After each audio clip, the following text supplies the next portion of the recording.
اس کی دولت ہے فقط نقش کفا تیرا۔ ایک افسردہ سی مسکراہٹ اس کے ہونٹوں پر نمودار ہوئی۔ گزرے ہوئے پچھلے 8 سالوں میں یہ آواز اور یہ الفاظ اس کے ذہن سے کبھی معدوم نہیں ہوئے تھے، اور پھر اسے کچھ دیر پہلے کے خواب میں سنائی دینے والی وہ دوسری آواز یاد آئی، لبیک اللہم لبیک، لبیک لا شریک لک لبیک، ان الحمد والنعمت لک والملک لا شریک لک۔ وہ آواز مانوس اور شناسا تھی، مگر جلال انصر کی آواز کے علاوہ اور کسی آواز سے وہ واقف نہیں تھی۔ آنکھیں بند کر کے اس نے خواب میں دیکھے ہوئے اس منظر کو یاد کرنے کی کوشش کی۔ مقام ملتزم، خانہ کعبہ کا کھلا دروازہ، غلاف کعبہ کی وہ روشن آیات، وہ پرسکون ٹھنڈی معطر رات، خانہ کعبہ کے دروازے سے پھوٹتی وہ دودیا روشنی، اور سجدہ کرتا تلبیہ پڑھتا وہ مرد۔ امامہ نے آنکھیں کھول دی۔ کچھ دیر تک وہ صحن میں اتری دھند میں نظریں جمائے اس آدمی کے بارے میں سوچتی رہی۔ اس آدمی کے برہنہ کندھے کی پشت پر ہلکے ہلکے بالوں کے زخم کا ایک مندمل شدہ نشان تھا۔ امامہ کو حیرت ہو رہی تھی۔ خواب کی اس طرح کی جزئیات اسے پہلے کبھی نہیں یاد رہی تھی۔ اس نے زندگی میں پہلی بار خانہ کعبہ کو خواب میں دیکھا تھا، اور وہاں بیٹھے اسے خواہش ہوئی تھی کہ کاش وہ کبھی اسی طرح مسجد نبی صلی اللہ علیہ وسلم میں روضہ رسول صلی اللہ علیہ وسلم کے سامنے کھڑی ہو، اسی طرح مسجد نبی صلی اللہ علیہ وسلم خالی ہو، وہاں صرف وہ ہو۔ وہ اندازہ نہیں کر سکی کہ وہ کتنی دیر وہاں اسی طرح بیٹھی رہی۔ وہ اپنی گرد و پیش میں تب لوٹی تھی جب سیدہ اماں تہجد پڑھنے کے لیے وضو کرنے کی خاطر باہر سین میں نکلی تھیں۔ امامہ کو وہاں اس وقت دیکھ کر وہ حیران ہوئی تھی۔ تمہارے سر کا درد کیسا ہے؟ اس کے پاس کھڑے ہو کر انہوں نے پوچھا۔ اب تو درد نہیں ہے۔ امامہ نے سر اٹھا کر انہیں دیکھا۔ رات کو کھانا کھائے بغیر ہی سو گئی تھیں؟ وہ اس کے پاس برآمدے کے ٹھنڈے فرش پر بیٹھتے ہوئے بولی۔ وہ خاموش رہی۔ سیدہ اماں ایک گرم اونی شال اوڑھے ہوئے تھیں۔ اماں نے ان کے کندھے پر اپنا چہرہ ٹکا دیا۔ اس کے چہرے کو گرم شال سے ایک عجیب سی آسودگی کا احساس ہوا۔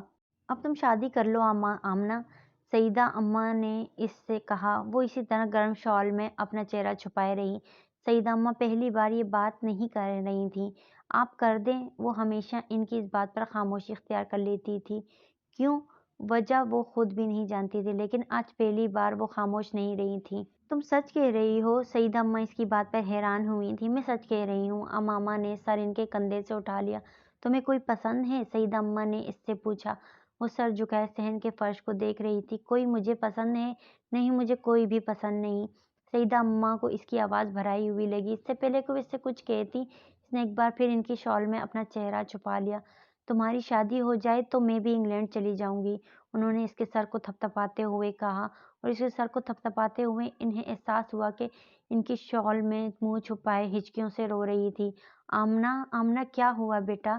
انہوں نے پریشان ہو کر اس کا چہرہ اٹھانے کی کوشش کی۔ وہ کامیاب نہیں ہوئی۔ وہ اسی طرح ان کے ساتھ لگ کر روتی رہی۔ اللہ کے لیے کچھ تو بتاؤ، کیوں رو رہی ہو؟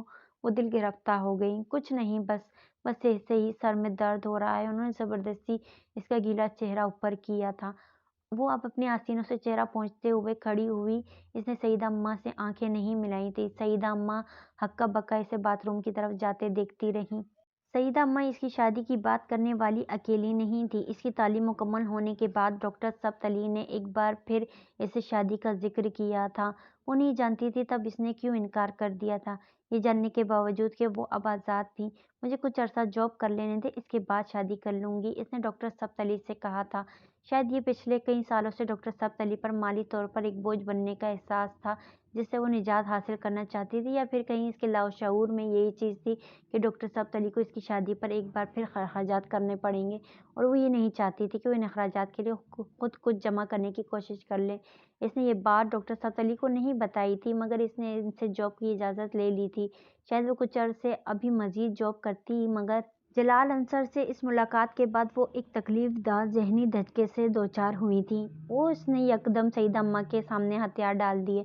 وہ نہیں جانتی تھی سیدہ اماں نے ڈاکٹر سبت علی سے اس بات کا ذکر کیا یا نہیں، مگر وہ خود ان دنوں مکمل طور پر اس کے لیے رشتے کی تلاش میں سرگرداں تھیں، اور اس کوشش کا نتیجہ فہد کی صورت میں نکلا تھا۔ فہد ایک کمپنی میں اچھے عہدے پر کام کر رہا تھا، اور اس کی شہرت بھی بہت اچھی تھی۔ فہد کے گھر والے اسے پہلے ہی بار دیکھ کر پسند کر گئے تھے، اور اس کے بعد سیدہ اماں نے ڈاکٹر سبت علی سے اس رشتے کی بات کی۔